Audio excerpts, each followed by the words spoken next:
Rachel runs desperately toward the building engulfed in intense flames. Sirens wail through the night as emergency vehicles surround the blazing structure. Screams pierce the air as total chaos erupts around the burning building. 3 months earlier, it all began with whispers at Cornerstone Baptist Church. "Did you see how she looked this Sunday?" Sister Margaret whispered to her friend. People stared at Rachel with disapproval every Sunday. "Something's not right with that girl." The voices continued to spread their theories. People whispered about her whenever she walked by. Pastor Williams felt the mounting pressure from his congregation to address the situation. The shocking moment arrived when he called Rachel to the front during Sunday service. Pastor Williams suggested publicly that she should examine her life and consider her example. Everyone stared as she stood there, completely humiliated. Rachel fought back tears but kept her head high. Now, firefighters struggle to hold her back from the burning building. She fights desperately against their strong arms, trying to break free. There are people inside. She screams, her voice breaking with raw emotion. The firefighters refuse to let her enter the deadly inferno before them. She collapses with exhaustion, knowing lives hang in the balance inside. But what Rachel really did during all those mysterious nights after work was about to destroy everything the church thought they knew about judgment. Where are you watching from? This story will challenge everything you think you know about judgment and faith. Hit that like button if you believe there's always more to someone's story, and subscribe because what you're about to discover will restore your faith in humanity. 8 years ago, Rachel Thompson nervously walked up to Cornerstone Baptist Church for the very first time. She had just moved to the small town of Millbrook after accepting a position at Henderson accounting firm. The morning sun cast long shadows across the church steps as she clutched her worn leather Bible against her chest, taking a deep breath before entering the sanctuary. Her hands trembled slightly as she wondered if she would find the sense of belonging she desperately craved in this tight-knit community. The sound of hymns drifted through the heavy wooden doors, both welcoming and intimidating at the same time. Rachel slipped quietly through the back doors during the opening hymn, hoping not to draw attention to herself. The sanctuary was already filled with families and longtime members who had been attending for decades, their voices rising together in perfect harmony. She found an empty spot in the very last pew, trying to make herself invisible while the congregation sang Amazing Grace. Her heart pounded as she watched the warm interactions between families, the gentle way parents guided their children, and the obvious love this community shared. She wondered if someone like her could ever truly belong in a place so established and connected. Slowly, month by month, Rachel began to integrate into the church community. She moved from the back pew to the middle section, then gradually closer to the front as people began to recognize and welcome her. The congregation embraced her gentle spirit and quiet demeanor, appreciating how she listened intently to sermons and participated reverently in worship. She started staying for fellowship time, helping elderly ladies carry their purses and offering shy smiles to the children who ran around after service. Always discreet, always in the background, never seeking attention, but simply grateful to be included in this family of faith. Rachel found her place in the church choir, where her sweet soprano voice blended perfectly with the other singers. She volunteered for church dinners, quietly helping in the kitchen while others socialized in the fellowship hall. During holiday events, she could be found arranging flowers, organizing donations for needy families, or cleaning up after church suppers without ever being asked. The congregation grew to depend on her reliable presence and servant's heart. She had finally found the spiritual home she had been searching for her entire adult life. For 6 beautiful years, Rachel's routine never varied and was absolutely perfect. She was always the first person to arrive at church on Sunday mornings, sometimes even before Pastor Williams himself. Her car would be in the parking lot by 8:15, and she would spend those quiet moments before service praying in the empty sanctuary. She sat in her usual pew, 3rd row from the front on the left side, where she could see and hear everything clearly. The morning light through the stained glass windows seemed to spotlight her faithful presence week after week. After every service, Rachel was always the last person to leave the building.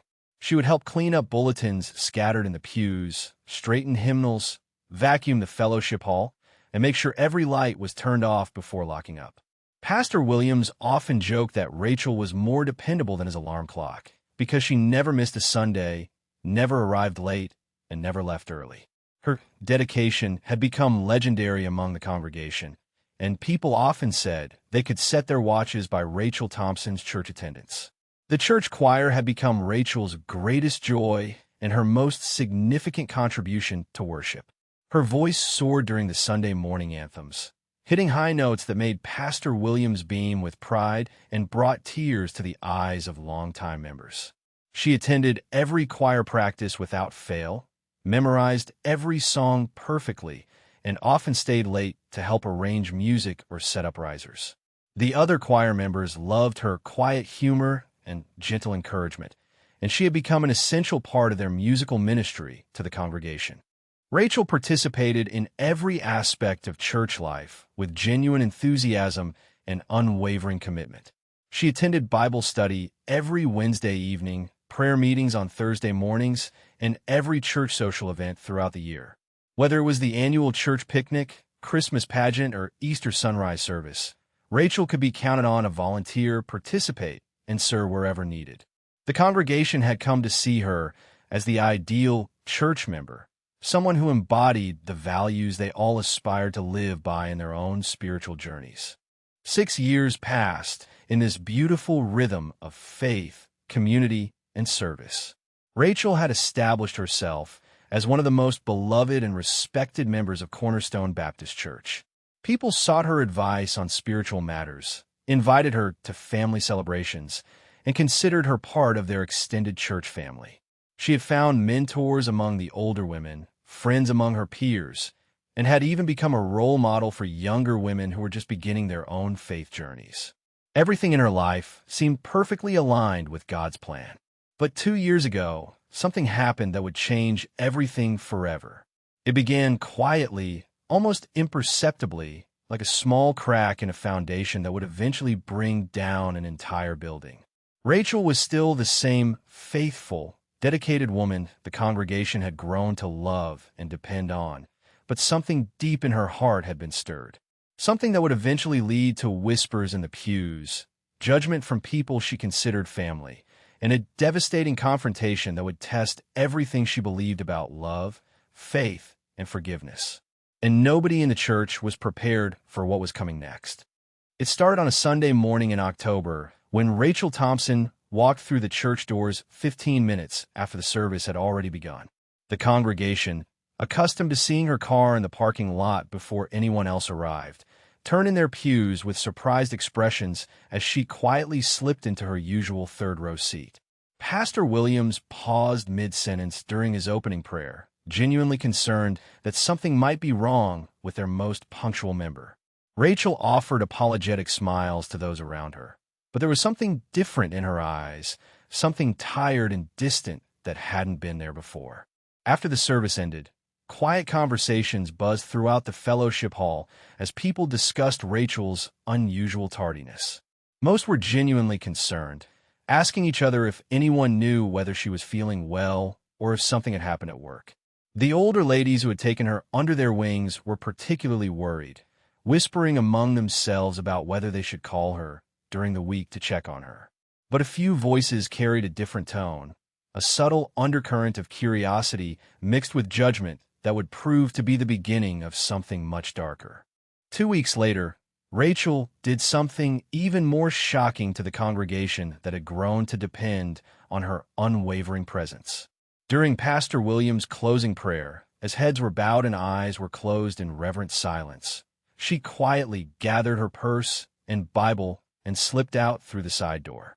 The soft click of the door closing echoed through the sanctuary, causing several people to open their eyes and watch in amazement as their most dedicated member left before the service was completely finished. It was unprecedented behavior that left many people wondering what could possibly be so urgent that Rachel Thompson would leave church early. From the church windows, Concerned members watched as Rachel hurried across the parking lot to her car, moving with an urgency they had never seen before. She fumbled with her keys, glanced back at the church building with what looked like guilt or anxiety, and drove away before anyone could approach her to ask if everything was all right. The image of their reliable Rachel rushing away from church would stay in their minds throughout the week, spawning conversations and theories about what might be causing such dramatic changes in her behavior. The third Sunday was when the real shock came, and it would be the moment that changed everything in Rachel's relationship with her church family. She arrived on time that morning, but her appearance immediately caught everyone's attention in the most disturbing way. Her usually neat blouse was wrinkled and looked like it hadn't been ironed. Her hair was pulled back in a messy ponytail instead of her typical careful styling. And most concerning of all, she had deep dark circles under her eyes that suggested she hadn't slept properly in days. The congregation couldn't help but stare as Rachel took her usual seat, looking exhausted and disheveled in a way that was completely unlike the put-together woman they had known for 8 years. Whispers began immediately, starting as genuine concern but quickly evolving into something more sinister. The sight of their model church member looking so tired and unkempt triggered imaginations that would soon run wild with speculation about what could cause such a dramatic change in someone's appearance and behavior. Sister Margaret leaned over to her friend during the offering and whispered the words that would start the avalanche of gossip. "I've seen that look before," she said with knowing eyes. "That's the look of someone who's been up all night, doing things they shouldn't be doing." Her friend nodded sagely, and both women glanced meaningfully at Rachel, who sat unaware that her reputation was beginning to crumble with every whispered word. The malicious theories were taking root, and there would be no stopping them now. Throughout the service, the whispers spread like wildfire from pew to pew, each person adding their own speculation to the growing collection of theories about Rachel's changed behavior. Some suggested she might be having financial troubles that were keeping her up at night. Others wondered if she was dealing with family problems or health issues. But the most damaging whispers suggested something far more scandalous, theories that would poison the well of trust and love that had taken 8 years to build between Rachel and her church family. But the explosive moment that would seal Rachel's fate came after the service, when the congregation witnessed something that would fuel months of malicious gossip and cruel speculation. As people lingered in the parking lot enjoying fellowship and conversation, they saw Rachel engaged in an intense conversation with a man none of them recognized. He was clearly not from their community, with weathered features, unkempt clothing, and an overall appearance that immediately marked him as an outsider in their well-dressed, middle-class congregation. The man appeared to be in his 50s, with graying hair that looked like it hadn't seen a barber in months, clothes that had seen better days, and a tired expression that spoke of hard living in difficult circumstances. Rachel was speaking to him earnestly, her hand on his arm in a gesture that looked both compassionate and intimate to the watching congregation. The conversation lasted several minutes, during which Rachel reached into her purse and appeared to give him something before he walked away toward the street. The congregation stood frozen, watching this interaction that would become the foundation for every cruel rumor that followed. By the following Wednesday evening, the church fellowship hall buzzed with intense gossip sessions that would have made the town newspaper jealous of the circulation of rumors. Every Bible study group, every committee meeting, and every casual conversation somehow turned to the topic of Rachel Thompson and her increasingly mysterious behavior. The theories multiplied like wildfire, each more dramatic and scandalous than the last, as longtime members who had known Rachel for years suddenly found themselves questioning everything they thought they knew about their once-beloved church sister. The women's Bible study group had become ground zero for the most damaging speculation about Rachel's recent changes. "I've seen those symptoms before," whispered Mrs. Patterson, a woman who prided herself on recognizing signs of trouble in others. The exhaustion, the disheveled appearance, arriving late and leaving early, it's classic alcoholism behavior. "My sister went through the exact same thing before she hit rock bottom." The other ladies nodded knowingly, each adding their own observations about Rachel's supposed drinking problem building a case based on nothing more than tired eyes and wrinkled clothes.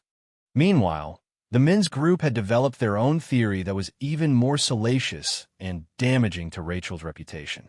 A single woman her age doesn't suddenly start behaving this way unless there's a man involved, declared Tom Richards, the church treasurer who had always been suspicious of unmarried women in general. And did you see how she was talking to that stranger in the parking lot? No decent woman will be having secret conversations with men like that unless something inappropriate was going on behind closed doors. The financial committee had their own explanation for Rachel's changed behavior, and it involved speculation about her personal finances that was both invasive and completely unfounded.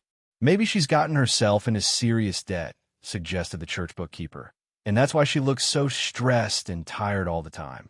Financial problems can make people act desperate and do things they normally wouldn't do. That would explain why she's been talking to suspicious-looking men. Maybe she's gotten involved with loan sharks or other unsavory characters who prey on people in financial trouble. Robert Hayes, the influential bank owner and longtime church board member, had been watching all of these developments with growing disapproval and concern for the church's reputation. As a prominent businessman in the community, he was acutely aware of how gossip and scandal could damage not only individual reputations, but also the standing of institutions like Cornerstone Baptist Church. He had built his own reputation on maintaining high standards and associating only with people who reflected the values he believed were important, and Rachel's recent behavior was becoming a liability he could no longer ignore. During the monthly board meeting, Robert Hayes made his position crystal clear to the other church leaders with the kind of authority that came from being the largest financial contributor to the church budget. "Gentlemen, we have a situation that's getting out of hand," he declared, leaning forward in his chair with the intensity of a man accustomed to being heard and obeyed. Rachel Thompson's behavior has become a source of scandal and speculation that's reflecting poorly on our entire congregation. People in the community are starting to talk, and not in a good way. The board meeting quickly became heated as Robert Hayes pressed his case for taking action against Rachel with the passion of a prosecutor presenting evidence to a jury. "We've all heard the rumors, and where there's smoke, there's usually fire," he continued, counting off the evidence on his fingers. The late arrivals, the early departures, the disheveled appearance, and most damning of all, her association with questionable characters in our church parking lot. This kind of behavior is exactly what drives good families away from a church, and I won't stand by and watch our reputation be destroyed. Pastor Williams found himself in an impossible position as the pressure mounted from his most influential board members and largest financial contributors. He had always liked Rachel personally and had never seen any evidence of the scandalous behavior being attributed to her. But he also couldn't ignore the concerns of people like Robert Hayes, who had the power to make or break his ministry. The other board members were nodding in agreement with Robert's assessment, creating a united front that would be difficult for any pastor to resist, especially one who depended on their support. Robert Hayes delivered his ultimatum with the confidence of a man who was accustomed to getting his way in both business and church matters. "She's becoming a problem, Pastor, and problems don't solve themselves," he declared, his voice rising with righteous indignation. "She's tarnishing our church's reputation, and that affects all of us, our families, and our standing in the community. Something must be done, and it must be done publicly so that everyone knows we don't tolerate this kind of behavior in our congregation." The pressure in the room became overwhelming as Robert Hayes and the other board members waited for Pastor Williams to make a decision that would change everything for Rachel Thompson and the entire congregation. After what felt like an eternity of uncomfortable silence, the pastor slowly nodded his head in reluctant agreement, knowing that he was about to cross a line that could never be uncrossed. The decision was made to confront Rachel publicly during the next Sunday service, a decision that would lead to one of the most devastating moments in the church's history. Sunday morning arrived with deceptive tranquility as families streamed into Cornerstone Baptist Church for what would become the most devastating service in the congregation's 90-year history. The parking lot filled quickly with cars as members arrived for worship, greeting each other with warm smiles and friendly conversations about the week's events. Children ran around the church grounds while parents chatted about work, weather, and weekend plans, creating the familiar atmosphere of Sunday morning fellowship that had comforted this community for decades. Nobody could have imagined that within the next hour, their beloved church family would be torn apart by a public confrontation that would test every principle they claimed to believe about love, forgiveness, and Christian grace. The sanctuary was completely packed as Rachel Thompson arrived and took her customary seat in the third row, completely unaware that she was walking into what amounted to a spiritual ambush orchestrated by people she considered family. Every pew was filled with familiar faces, families who had welcomed her 8 years ago and watched her grow into one of their most dedicated members. She looked more rested than she had in recent weeks. Her clothes were neatly pressed, and she offered gentle smiles to the people around her, genuinely happy to be surrounded by the church family that had meant everything to her for nearly a decade. The familiar sound of organ music and quiet conversations created the peaceful atmosphere she had come to associate with Sunday worship. Pastor Williams began the service with his usual warm welcome, but those who knew him well could detect something profoundly different in his demeanor that morning. His hands trembled slightly as he held his sermon notes, and he avoided making direct eye contact with Rachel, though she remained blissfully unaware of his discomfort and the betrayal that was about to unfold. There was an unusual tension in his voice during the opening prayer, and several board members shifted uncomfortably in their seats, knowing what was about to happen. The familiar routine of hymns and offering proceeded normally, but underneath the surface, a storm was building that would soon destroy the peace of this sacred space forever. As Pastor Williams reached the announcement portion of the service, the moment that Robert Hayes and the church board had demanded finally arrived with the weight of inevitable tragedy. The congregation settled in comfortably, expecting to hear about upcoming church events, volunteer opportunities, and community outreach programs that were the normal fare of Sunday announcements. Instead, they were about to witness something that would haunt their memories and challenge everything they thought they understood about Christian love and judgment. The pastor's voice became strained as he prepared to deviate from his usual script, and the atmosphere in the sanctuary began to shift in ways that sent ripples of unease through the packed pews. Before we continue with our regular announcements, Pastor Williams said, his voice carrying an uncharacteristic formality that immediately caught the congregation's attention, I need to address a matter of concern with one of our members.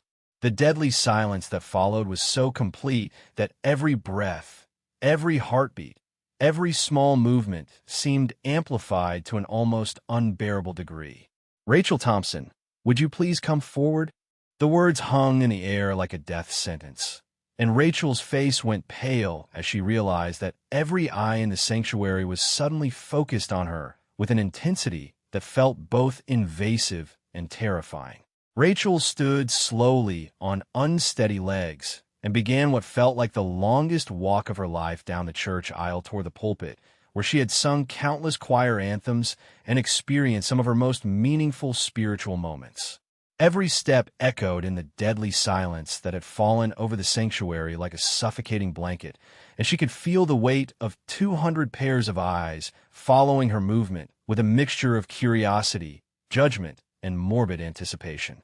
Her heart pounded so loudly that she was certain everyone in the church could hear it, and her hands shook as she clutched her Bible against her chest like a shield against whatever nightmare was about to unfold.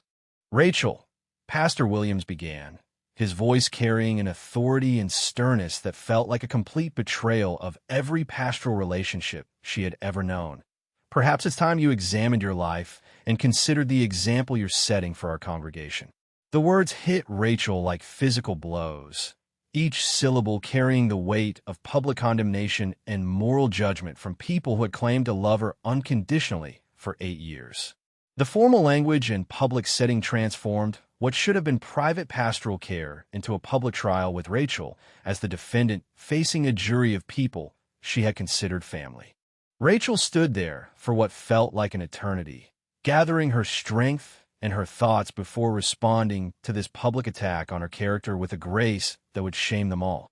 When she finally spoke, her voice was trembling but clear, carrying a dignity an unshakable faith that would be remembered long after this terrible day was over. "Pastor," she said, her words carrying both deep hurt and a faith that would soon put them all to shame, "God knows my heart, and He knows how I spend my nights." The simple response carried more power and truth than any elaborate defense could have provided, and it would echo in their minds for months to come. Without another word, Rachel turned and began walking calmly toward the church exit with a dignity that left the entire congregation speechless for several long moments. Then, as if a dam had burst, 200 people erupted into whispers all at once, their voices creating a buzzing sound that filled the sanctuary like angry bees. Some whispered in shock at what they had just witnessed. Others speculated about what Rachel's cryptic response might mean, and a few began to question whether they had just witnessed something terrible rather than necessary. The sound of their collective whispers followed Rachel as she made her way toward the door that had once welcomed her, but now felt like an escape route. Rachel reached the church door and paused for just a moment, her hand resting on the heavy wooden handle that she had touched countless times over the past 8 years. Then, in a moment that would be burned into the memory of everyone present, she turned back one last time to look at the congregation that had been her spiritual family. Tears glistened in her gentle green eyes as she gazed at the faces of people who had welcomed her, loved her, and now judged her without truly knowing her heart. The image of Rachel Thompson standing in that doorway with tears in her eyes would haunt their consciences for months to come, a reminder of the moment they chose fear and judgment over faith and love. The Sunday after the confrontation was absolutely brutal for Rachel. Some people wouldn't even look at her when she walked by. Others hurried to their cars without saying a word. You could hear the whispers as she passed. "I can't believe she still has the nerve to show up here," one woman muttered to her husband, after what Pastor Williams said about her behavior. Another voice added, "Something's definitely not right with that girl. Did you see how tired she looked?" The church parking lot felt like a minefield where every conversation stopped when she got close. Families who had welcomed her for years now acted like she was carrying some kind of contagious disease. The church that had been her safe haven for 8 years now felt like enemy territory where she was no longer welcome or wanted. But Rachel kept showing up anyway. Every Sunday morning, she walked through those doors with her head held high, refusing to let their judgment drive her away from the place she still called home. Some people turned away when they saw her coming. Others buried their faces in their bulletins to avoid eye contact. You could practically hear their thoughts as they tried to figure out what to do with her presence. "Should we say hello?" One woman whispered to her friend nervously. "I don't know what to believe anymore," came the uncertain reply. "Maybe we should just ignore her until this all blows over." The silence when she entered the sanctuary was deafening, and the division in the church was becoming more obvious every week as people chose sides in a battle that nobody really understood. Not everyone had turned against her, though. Mrs. Patterson, one of the older ladies who had mentored Rachel for years, made sure to sit next to her every Sunday. She would squeeze Rachel's hand during prayer and whisper, "Don't you let them break your spirit, honey. I've known you too long to believe these ridiculous rumors." A few choir members still smiled at her warmly. "We know who you really are," one of them said quietly after service. "And we're not buying into this gossip." Some families went out of their way to say hello. "We don't believe what people are saying," a father told her while his wife nodded in agreement. "You've been nothing but good to this church." These small gestures meant everything to Rachel because they reminded her that some people still believed in her character, even when others had already made up their minds based on speculation and fear. Every night, Rachel would go home to her small apartment and fall to her knees in prayer, wrestling with questions that seemed to have no good answers. She would open her worn Bible and ask God the same question over and over. Should she tell them the truth? "Lord, should I reveal what I'm really doing during those nights?" she whispered into the darkness.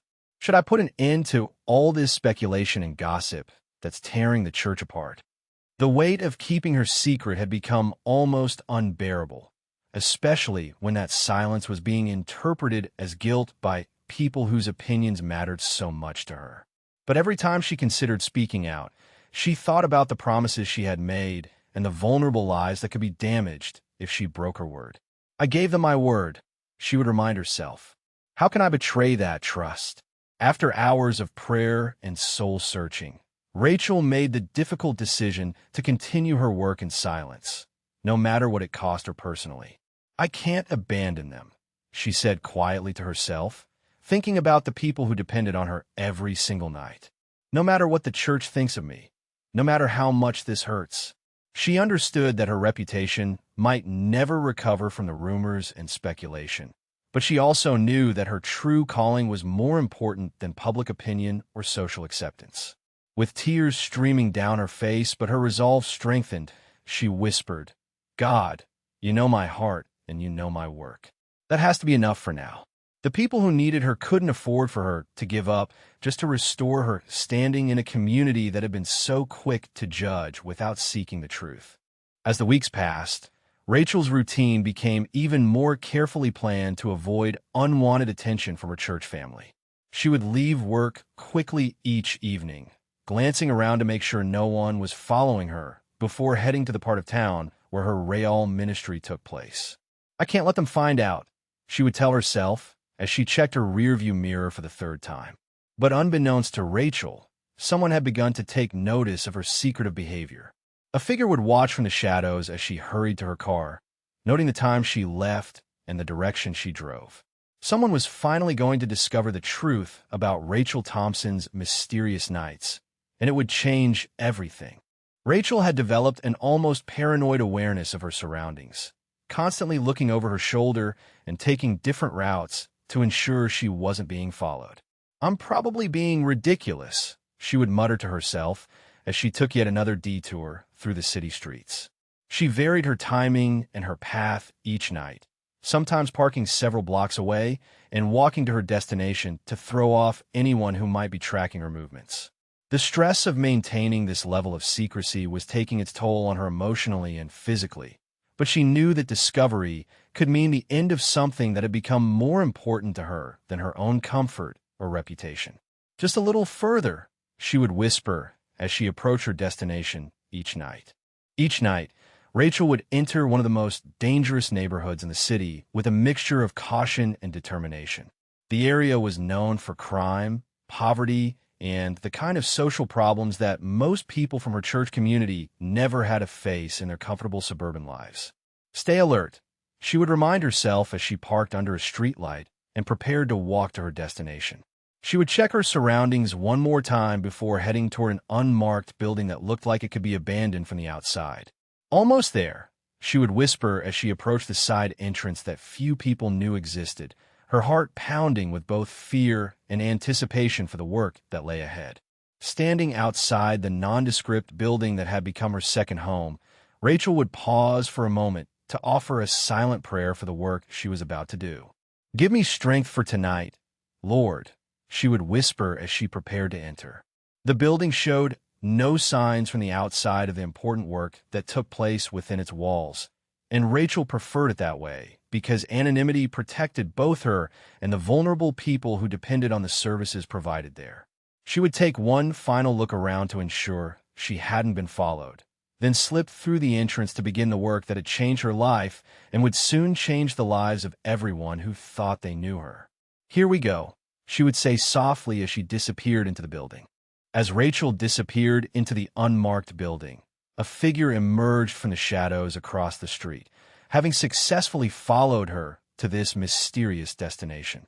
The follower stood there for several minutes, studying the building and trying to understand what could possibly draw someone like Rachel Thompson to such a dangerous part of town on a regular basis. What are you doing in there, Rachel? The figure whispered into the night air. What they would discover inside that building would change everything they thought they knew about judgment, service, and the true meaning of Christian love.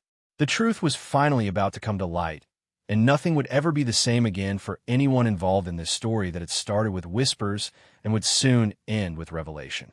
Inside the mysterious building, Rachel was busy with her evening routine, completely unaware that tonight would be the night that changed everything. The space was filled with the sounds of quiet conversations, footsteps, and the gentle clatter of dishes being prepared. How are you feeling today, Marcus? Rachel asked someone warmly, her voice carrying the same caring tone she had always used with her church family. "Any luck with those job applications we filled out last week?" You could hear the genuine concern in her voice as she moved around the space, clearly comfortable and familiar with her surroundings. But what she was actually doing inside this building remained hidden in shadows and glimpses that didn't quite reveal the full picture. "Don't worry about the paperwork," Rachel was saying to someone just out of view. "We'll get it sorted out tomorrow. The important thing is that you're safe and warm tonight." The sound of her gentle laughter mixed with other voices created an atmosphere of warmth and community that seemed completely at odds with the dangerous neighborhood outside. She moved with purpose and familiarity, clearly someone who had been doing this work for a long time and knew exactly what needed to be done. "Has anyone seen the extra blankets?" she called out to someone across the room. "We're going to need them all tonight." But even with these glimpses into her activity, the true nature of her work remained frustratingly unclear. Rachel was in the middle of helping someone with their evening meal when the sharp, piercing sound of smoke detectors suddenly filled the air. "What's that noise?" someone called out in confusion. Within seconds, the familiar sounds of community and conversation were replaced by something much more alarming. "Is that the fire alarm?" Rachel asked, her voice immediately shifting from calm helper to concerned leader. The smell of smoke began to drift through the building, and you could hear the rising panic in people's voices as they realized this wasn't a drill. "Everyone stay calm," Rachel called out, though you could hear the worry creeping into her own voice. "Let's figure out what's happening." Thick smoke began pouring into the room from somewhere deeper in the building, and the situation went from concerning to dangerous in a matter of seconds. "We need to get everyone out now," Rachel shouted over the growing noise of people moving and coughing. You could hear chairs scraping against the floor as people jumped up from tables and footsteps running in different directions as panic set in. "This way, everyone," Rachel called out, clearly taking charge of the evacuation. "Stay low and follow my voice." The smoke was getting thicker by the minute, and you could hear people coughing and calling out to each other in the confusion. "Is everyone accounted for?" she yelled, trying to do a head count in the chaos. Rachel was helping people move toward what must have been the exits, her voice cutting through the smoke and panic like a beacon of calm leadership. "Hold on to each other," she instructed. "Don't let go of the person in front of you." You could hear her coughing now, too, but she never stopped giving directions and making sure everyone was getting out safely. "Marcus, can you help Mrs. Johnson?" she called out to someone. "She's having trouble walking." Even in the midst of this emergency, Rachel's first concern was clearly for other people's safety rather than her own. The sound of her voice moving back and forth through the building suggested she was going from person to person, making sure no one was left behind. As people reached the exits, you could hear Rachel's voice directing traffic and trying to account for everyone who had been inside. "Get as far from the building as you can," she shouted. "Wait for me across the street." There was the sound of footsteps on pavement and people calling out to each other to make sure they were all right. "Is everyone out?" Rachel called, her voice hoarse from the smoke. "Count off." But even as people were escaping to safety, the true identity of who these people were remained hidden in the chaos and confusion of the emergency. You could hear gratitude in their voices as they thanked Rachel for her help, but the specifics of why they were there and what she had been doing for them was still a mystery. Outside the burning building, Rachel was doing a frantic head count when she realized something was terribly wrong. "Wait, where's Tommy?" she called out, her voice filled with sudden panic. "Has anyone seen Tommy?" You could hear the fear escalating in her voice as she called out a name, clearly realizing that someone was still inside the burning building. "He was right behind me," someone called back. "I thought he made it out." The sound of sirens was growing louder in the distance, but they might not arrive in time. "I have to go back," Rachel said, and you could hear the determination mixed with terror in her voice. "I can't leave him in there." The first firefighters were jumping off their trucks when they saw Rachel running back toward the burning building. "Ma'am, you cannot go in there," one of them shouted, trying to intercept her. "There's someone still inside," Rachel yelled back, fighting against their attempts to hold her back. "I know where he is." The building was now clearly engulfed in flames, with orange light flickering through the windows and thick black smoke pouring out of every opening. "It's too dangerous," the firefighter insisted. "We'll handle this." But Rachel was having none of it. "You don't understand," she cried. "I can't leave him. I promised I would keep them safe." Despite the firefighters' best efforts to stop her, Rachel broke free from their grip and ran straight into the burning building. "I can't let them down," she screamed as she disappeared into the smoke and flames. The sound of her footsteps echoed for just a moment before being swallowed up by the roar of the fire. You could hear the firefighters shouting after her, calling for backup and additional equipment to mount a rescue operation. "We've got a civilian inside," one of them radioed. Female, mid-30s, went in after someone. The building was becoming more dangerous by the minute, and now 2 lives hung in the balance instead of 1. The heroic gesture that should have been inspiring was actually terrifying. Inside the burning building, Rachel fought her way through thick smoke and rising heat, calling out desperately for the person she couldn't leave behind. "Tommy, where are you?" she shouted, her voice barely audible over the crackling flames. You could hear her coughing violently as she searched through the smoke-filled space that had been her second home for 2 years. "I'm here," came a weak voice from somewhere in the building. "I can't see." Rachel followed the sound of the voice, pushing deeper into the dangerous structure. "Keep talking to me," she called back. "I'm coming to get you." What happened next in that burning building would reveal not only Rachel's incredible courage, but also the true nature of the work she had been doing in secret for the past 2 years.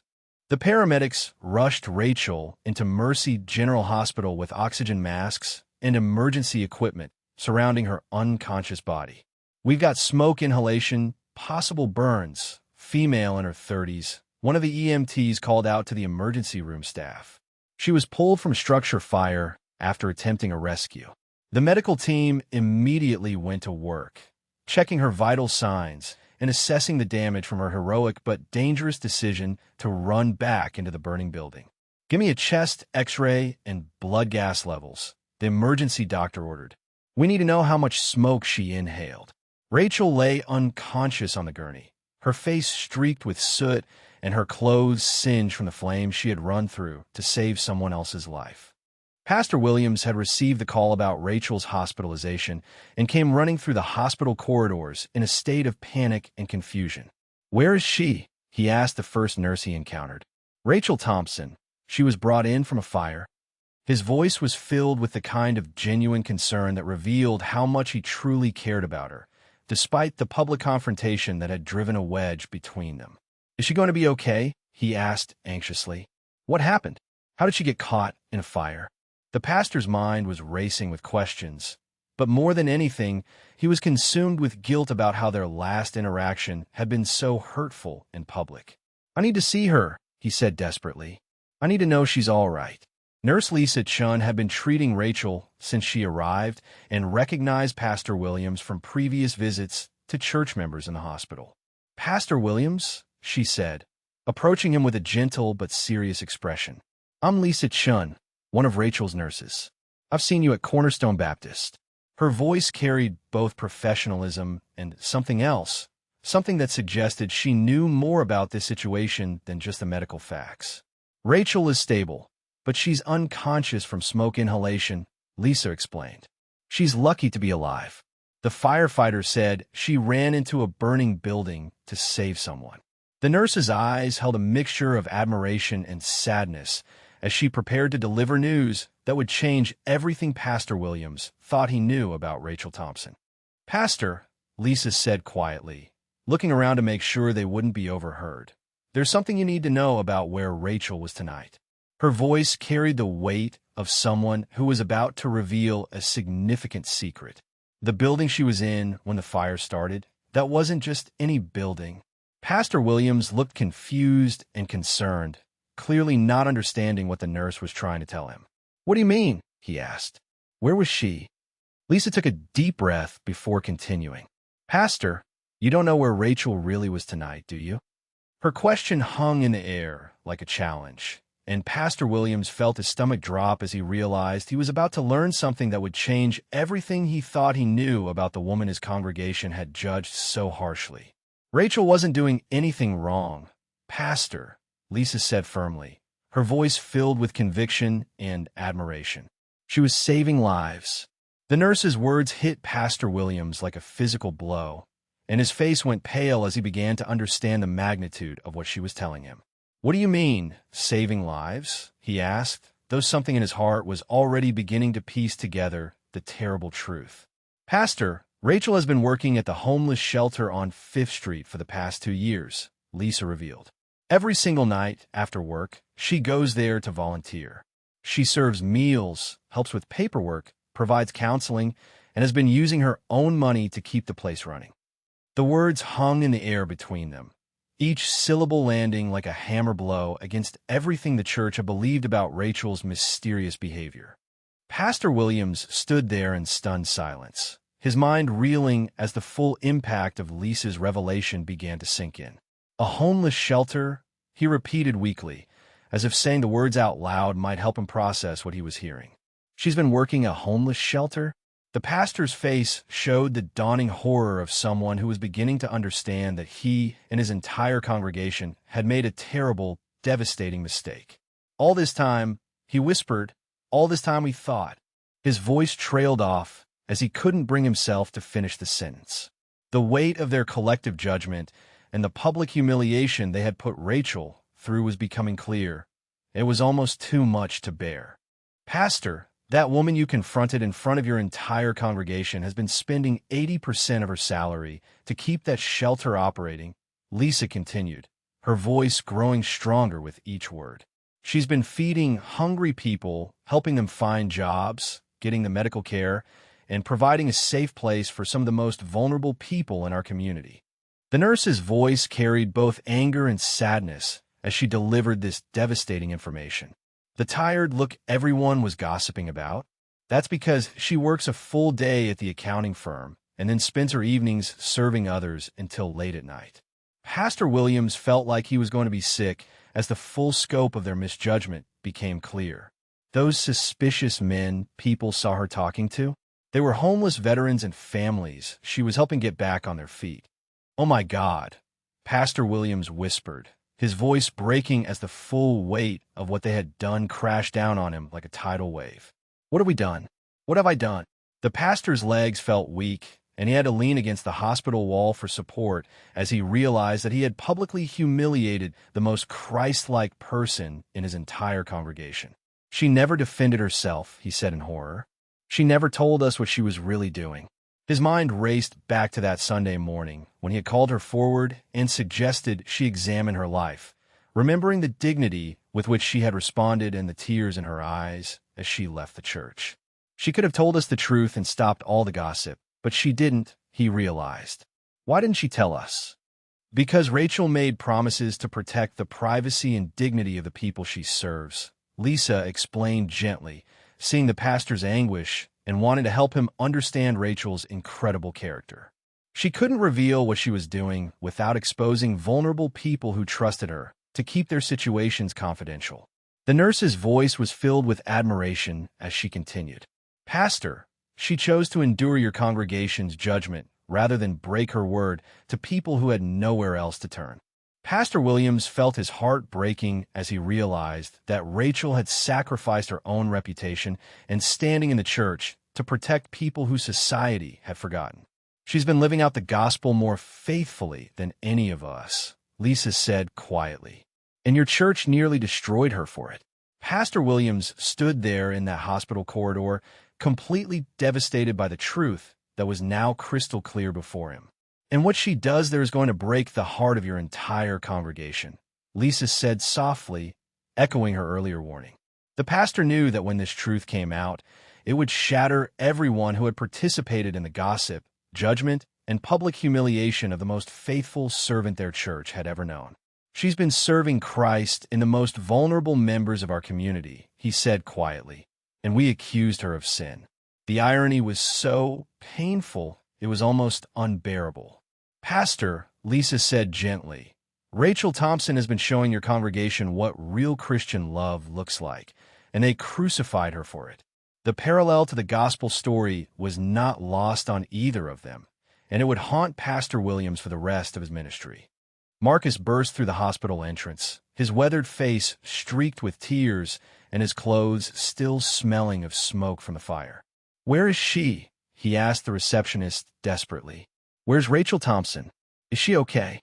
His voice was rough with emotion and smoke inhalation, and his hands shook as he tried to explain who he was. "She saved my life tonight," he said, his voice breaking. "She ran back into that burning building to save me. And I need to know if she's all right." The hospital staff could see the genuine anguish in this man's eyes as he begged for information about the woman who had risked everything for him. "Please," he continued, "she's the only person who ever believed in me. I can't lose her now." When Marcus saw Pastor Williams in the waiting room, his face immediately filled with recognition and something that looked like anger mixed with grief. "You're the pastor," he said, his voice carrying years of pain and recent trauma. "You're the one who humiliated her in front of everyone." Pastor Williams looked confused, not understanding how this stranger knew about the church confrontation. "Do I know you?" the pastor asked hesitantly. Marcus let out a bitter laugh. "I'm a suspicious man your congregation saw talking to Rachel in the parking lot," he revealed. "I'm one of the people you all decided was evidence of her moral failing." The weight of this revelation hit Pastor Williams like a physical blow as he realized he was face to face with someone who had witnessed their judgment firsthand. "My name is Marcus Rodriguez," the man continued, his voice growing stronger despite his obvious exhaustion. "I'm a United States Army veteran who served 3 tours in Afghanistan before losing everything to PTSD and addiction." Pastor Williams listened in stunned silence as Marcus revealed his story. "I've been homeless for 4 years, sleeping in shelters on the streets, anywhere I could find a place to lay my head." His voice carried the dignity of a man who had faced the worst life could offer and was still fighting to survive. "And for the past 2 years, Rachel Thompson has been the only person in this entire city who treated me like a human being," Marcus said, his voice breaking with emotion. "She's been helping me rebuild my life piece by piece. Every night for 2 years, Rachel has come to the homeless shelter where I stay," Marcus continued, his voice filled with gratitude and pain. "She serves dinner, helps people fill out job applications, assists with medical appointments, and listens to stories that most people don't want to hear." Pastor Williams felt his heart breaking as Marcus painted a picture of Rachel that was completely opposite to everything the congregation had imagined. "She helped me get clean, Pastor," Marcus said with tears in his eyes. "She sat with me during the worst nights of withdrawal, drove me to VA appointments, and never gave up on me when I wanted to give up on myself." The pastor realized that while his congregation was gossiping about Rachel's behavior, she was literally saving lives in the most forgotten corners of their community. "But it's not just her time, Pastor," Marcus continued, his voice growing more passionate as he defended the woman who had saved him. "Rachel has been paying for most of the shelter's operating costs out of her own pocket." Pastor Williams' eyes widened in disbelief as Marcus revealed the extent of Rachel's sacrifice. "The shelter was going to close down 2 years ago because they couldn't afford to stay open," Marcus explained. "Rachel stepped in and has been covering rent, utilities, food costs, and supplies with her own money."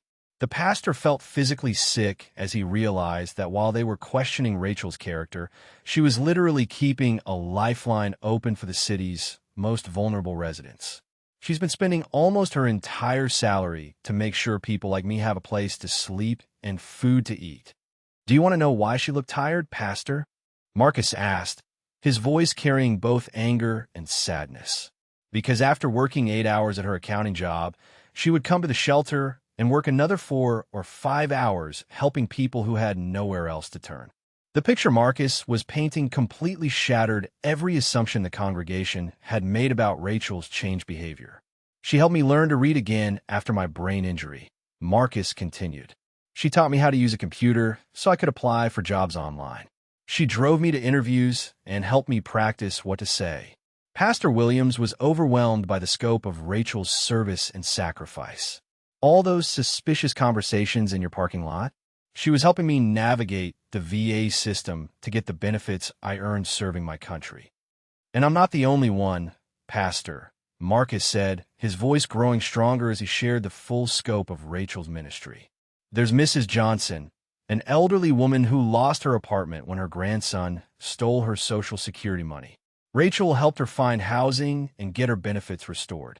Pastor Williams listened in amazement as Marcus continued. There's the Anderson family, a mom and 3 kids who ended up homeless when the father abandoned them. Rachel helped the mother find a job in daycare for the children. Each story Marcus told revealed another layer of Rachel's incredible compassion and service. Tommy, the young man she risked her life to save tonight, is a teenager who aged out of foster care with nowhere to go. Rachel has been helping him get his GED and apply for college scholarships. Robert Hayes had arrived at the hospital after hearing about Rachel's condition, and he stood frozen in the hallway as he overheard Marcus's conversation with Pastor Williams. The man who had led the charge against Rachel and demanded her public confrontation was now hearing the devastating truth about her actual activities. She helps dozens of people every week, Marcus was saying, unaware that Robert was listening. People who have been forgotten by society, abandoned by their families, and ignored by churches like yours.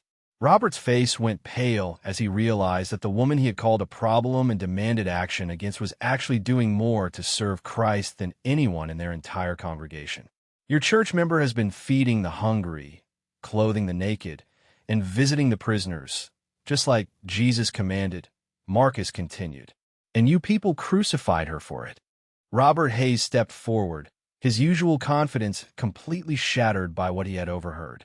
I'm Robert Hayes, he said quietly, his voice lacking its usual authority. I'm from Rachel's church. Marcus looked at him with recognition and barely contained anger. You're the bank owner, Marcus said. Rachel mentioned you. She said you were one of the people pushing for her to be confronted. Robert's face showed the crushing weight of guilt as he realized he was face to face with someone whose life had been changed by the woman he had nearly destroyed. She never defended herself, Robert said weakly. She could have told us about all this, but she didn't. His voice carried the beginning of understanding about Rachel's incredible character and the magnitude of their collective failure.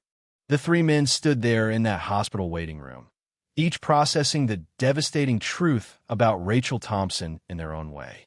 Marcus, the grateful veteran whose life she had saved both literally and figuratively. Pastor Williams, the spiritual leader who had publicly humiliated the most Christ-like member of his congregation. Robert Hayes, the influential businessman who had orchestrated her downfall based on nothing but prejudice and assumption. She kept our secrets because she gave us her word, Marcus said quietly. She protected our privacy and dignity even when it cost her everything. The truth was now completely clear. Rachel Thompson had been living out the gospel more faithfully than any of them, serving the least and the lost while asking for nothing in return.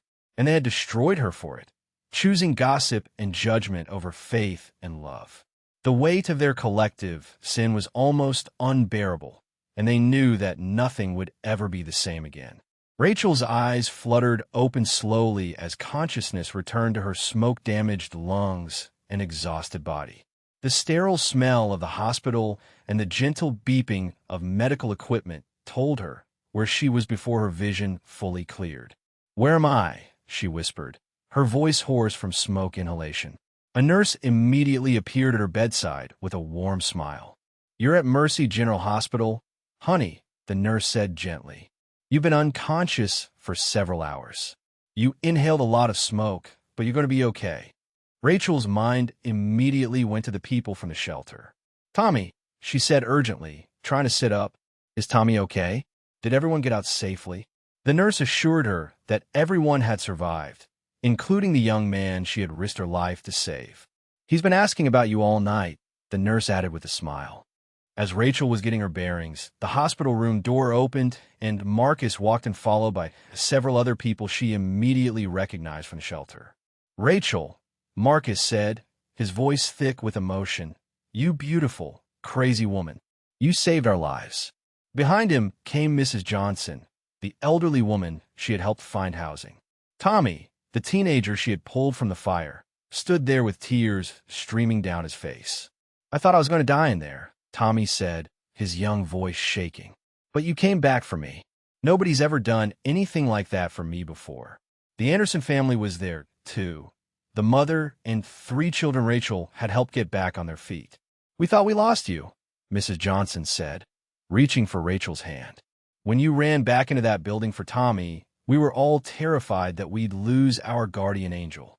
One by one, the people Rachel had served began sharing what she meant to them, their voices filled with gratitude and love that brought tears to everyone's eyes.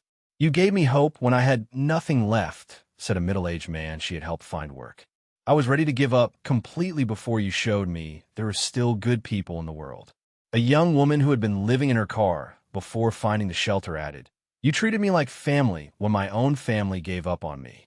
You never made me feel ashamed or worthless. Rachel was overwhelmed by the outpouring of love from people who society had forgotten, but who she had never stopped believing in. You saved us all, Tommy said, his young voice cracking with emotion. Not just from the fire tonight, but from giving up on life completely. You showed us that we matter, that we're worth saving. Outside in the hospital corridor, Pastor Williams approached Rachel's room with a heart full of guilt and a mind racing with the words he needed to say. Behind him, other members of Cornerstone Baptist Church were beginning to arrive as word of Rachel's hospitalization and the truth about her activities spread throughout the congregation like wildfire. Mrs. Patterson was there, tears in her eyes as she realized the full scope of what had happened. How could we have been so wrong? She whispered. Several choir members had come, along with families who had supported Rachel during the aftermath of her public humiliation. How do we face her? One of them asked quietly. How do we apologize for what we did to the most faithful person among us? Pastor Williams didn't have an answer because he was struggling with the same question. How do you ask forgiveness from someone you've wronged so deeply based on your own prejudice and lack of faith? When Pastor Williams finally entered the room, Rachel looked up and saw the man who had publicly humiliated her just weeks before. For a moment, there was silence as everyone wondered how she would react to seeing the pastor who had caused her so much pain. Pastor Williams, Rachel said softly, her voice showing no anger or bitterness despite everything that had happened. I'm glad you came. I was hoping I'd get a chance to see you. The pastor stood there fighting back tears as he witnessed Rachel's grace even in this moment. Rachel, he began, his voice breaking, I need to ask for your forgiveness. I need to tell you how terribly wrong we all were about you. But Rachel simply smiled with the same gentle spirit that had characterized her entire time at the church. Pastor, she said, extending her hand to him, there's nothing to forgive. God knows my heart, remember? And he knows yours too. More church members began filing into the room, and each one struggled to find words adequate for the situation they had created through their judgment and gossip. Rachel, we're so sorry, Mrs. Patterson said through tears, taking her other hand. We should have known better. We should have trusted the person we knew you to be instead of listening to rumors. Robert Hayes entered last, his usual confidence completely gone as he faced the woman whose life he had nearly destroyed with his demands for action. I led the charge against you, he said quietly, his voice heavy with shame. I convinced the pastor to confront you publicly. I thought you were bringing shame to our church, when really. His voice trailed off because he couldn't bring himself to say what he had thought. Rachel looked at him with the same grace she had shown everyone else. Mr. Hayes, she said gently, you were protecting what you thought was right. I understand that, and I don't hold it against you. Pastor Williams stood before the gathered group and made a confession that would change his ministry forever. I have sinned against this woman and against God, he said, his voice carrying the weight of true repentance. I allowed gossip and speculation to influence my judgment instead of seeking the truth or trusting in the character I had witnessed for 8 years. The pastor's words hung in the air as everyone in the room recognized their own part in what had happened.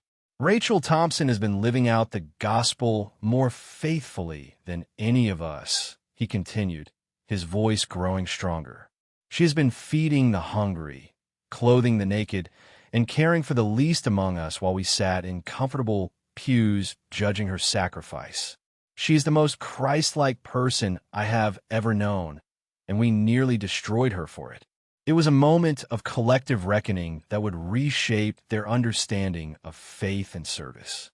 Robert Hayes stepped forward with an announcement that surprised everyone in the room, his businessman's voice now filled with humility and purpose. Effective immediately, I am personally committing to fund the homeless shelter that Rachel has been supporting out of her own pocket, he declared. And I'm challenging our entire congregation to join me in supporting this ministry that we should have been part of from the beginning. The banker who had orchestrated Rachel's downfall was now leading the effort to support her work. The church board has already held an emergency meeting and approved a formal partnership with the shelter, Pastor Williams added. We want to turn our terrible mistake into an opportunity to serve alongside Rachel in the work she's been doing. One by one, church members began volunteering their time, skills, and resources to support the ministry they had unknowingly criticized.